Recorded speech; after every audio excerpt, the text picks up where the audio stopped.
वो भी अच्छा ही होगा। एक बहुत ही प्यारी कहानी सुनाती हूँ। एक राजा का विशाल फलों का बागीचा था। उसमें तरह तरह के फल लगे हुए थे और उस बागीचे की देखभाल एक किसान और उसका परिवार किया करता था। किसान उस बागीचे से तैयार और मीठे फल रोज शाम को राजा के लिए ले जाता। एक दिन किसान ने बागीचे में आकर देखा कि नारियल, अमरूद, सेब, अंगूर, बेर सब पके हुए थे। किसान सोचने लगा कि कौन से फल आज राजा के लिए लेकर जाऊं। न जाने उसके मन में क्या आया। उसने अंगूर की टोकरी भरी और राजा के लिए लेकर महल की ओर चल दिया। वो रास्ते भर सोचता जा रहा था।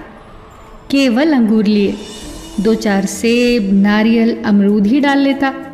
अलग अलग फल देखकर राजा कितना खुश हो जाता। सोचते सोचते वो महल के बाहर पहुंच गया।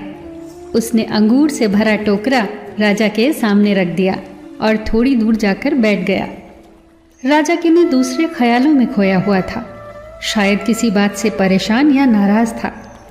अपने ही ख्यालों में गुम राजा टोकरी से एक अंगूर निकालकर खाता और एक खींचकर किसान के माथे पर निशाना लगाकर मारता। राजा द्वारा फेंका अंगूर जब किसान के माथे या शरीर पर लगता तो किसान कहता, ईश्वर बड़ा ही दयालु है।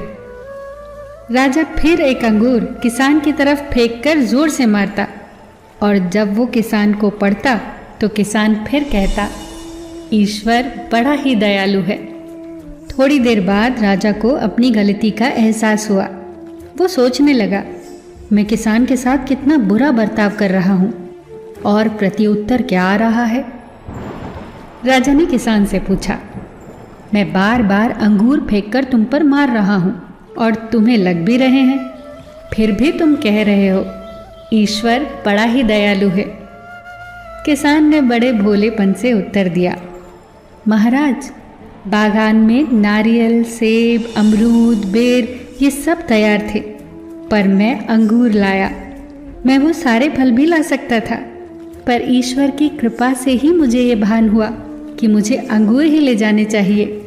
मैं ईश्वर का धन्यवाद देता हूँ, क्योंकि अगर मैं दूसरे फल लाता और इसी तरह आप मुझे जोर से मारते तो मेरा क्या हाल होता। सच में महाराज, ईश्वर बड़ा ही दयालु है।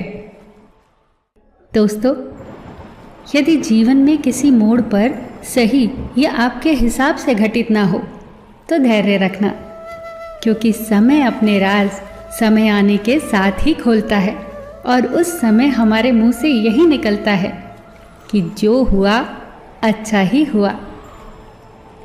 फिर मिलेंगे दोस्तों अगली वीडियो के साथ।